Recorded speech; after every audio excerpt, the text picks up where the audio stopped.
start to the week and head to the analyst desk.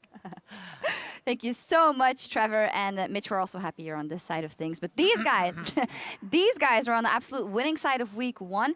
2-0 start for H2K. Fantastic. Let's start by talking a bit about this game.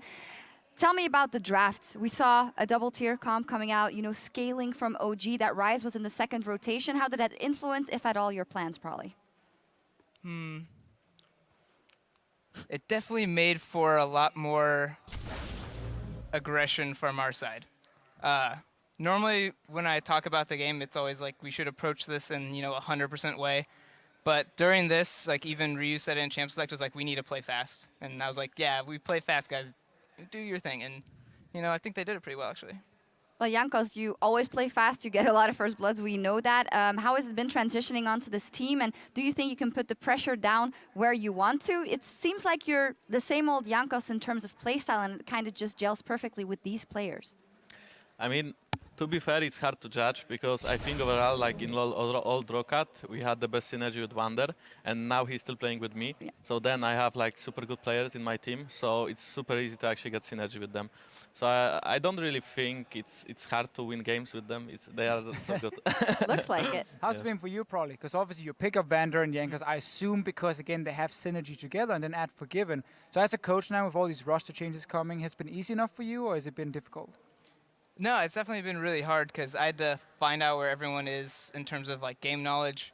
And then it was hard also being wrong. I was a lot more wrong this split than I was last split because I'm with like brand new players.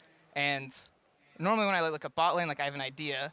But now I'm like with 2 new players, Forgiven and Vander, and I'm like, is this right? And they're like, no, you're all wrong about that. I'm like, all right, that's cool. and then I look at jungle and I'm like, why did we path this way? Isn't this better? And Jankos gives me like 10 reasons why I'm wrong. And I'm like, yeah, okay, I'm wrong about that too. So it's difficult being wrong a lot more. Yeah, I know that. It's not that fun. I mean, but it must be a learning process. And we talked to Forgiven yesterday in the interview, and he said, we are a tactical team. We don't play solo queue. And that was definitely the takeaway yesterday. And also today, we're going to take a look at a replay where you guys grouped mid and just played very effectively. The Fisho wanted to run through this one because it seems that you're always S5 when you're making these moves. It's just a move we have seen also yesterday from you guys, and at IM Cologne, you were always focusing so much on taking down early towers. To me, this kind of play seems like the right way to play in the current meta. Do you guys agree that you guys have somewhat figured out already now how to play? I think overall IEM cool gave us a lot of experience because we played like good teams, Cloud9 and Ever. So right now we kind of know how to play, and we knew as well that we can siege and that they don't have like really good wave clear if they don't have Lucian R. So it was actually pretty easy to just group mid and try to force things. And as well, this fight was like really close, but we had way more HP, so we just kind of forced the turret, and then from that we could snowball the game really easily. Yeah, the question, of course, what this is, of course, we like to play tactical. You have that early tower pushing power and team fighting power. But last year with H2K, when you were also the captain, so to say, that worked really well for a long period of time. But it didn't seem to keep working because you guys kind of stopped innovating or all the teams had caught up. How will you avoid falling in the same pitfalls as last year? I think a big problem with coaching and kind of figuring out a macro strategy is eventually it comes a kind of stalemate where if the enemy team can catch up to you, there's only like so many things that you can do, and then you have to start innovating things or making kind of like unknown things happen that are like unpredictable. So that's kind of like the limit that I can do, and the one aspect of coaching that I don't think I can really help them with is kind of individual like outplays and mechanical abilities, and that's kind of what I have with this roster. So I'm really excited that I can kind of push the macro on them, and then once that gets to a limit, the other teams can catch up. Then now they have to start catching up to the players' like mechanical abilities. And I think that's yeah. Thank you. Yeah, I'm glad you're good. But so I think that's going to be what stops kind of like that ceiling is the players are going to. So looking at some of the other teams now, because we have Vitality, Fnatic, new lineup, Origen, you just played them, just made one roster change. Those were the teams we were kind of looking at as the top 4 teams together with you guys. How would you rate some of these new teams, and do you think they can become like world-class teams?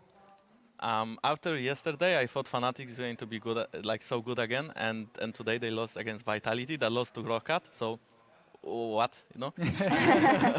But overall, I think Vitality is a really good team. Like they have super strong mechanical players, and it's always hard to go against them. I overall think they could be like top 3 in Europe. And the best team for me is still Fnatic.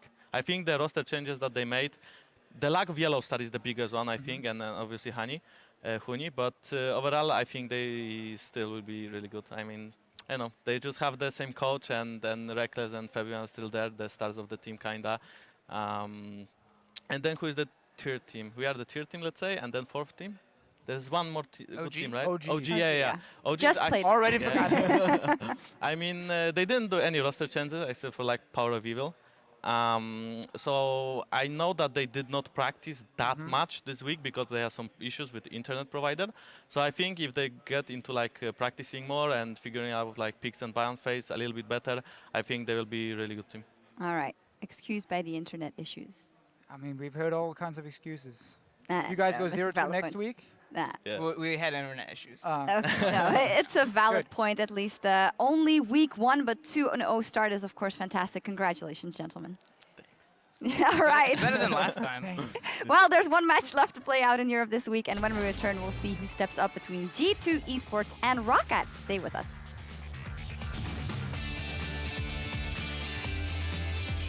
Hold on. I'm just gonna play like this. Forgive and do holo, please. Flash forward from Soaz. He prisons Vander in place. Power of Evil's looking to get the kill, and he will find it. Go for tower. Rise, no ulti. We can fight this. I can go over the wall here. I go. Go nice. Kill nice. Brom. I'm tanking. Back. I'm fine. Fighting in this middle lane. The Fisher comes out, and Sven is stunned against the wall. Vander's found his man, and Forgiven sent him packing. Forgiven is unstoppable. Miffy gets booted backwards by Yankost and delivered to the waiting hands of Ryu. And H2K go 2-0 in week 1.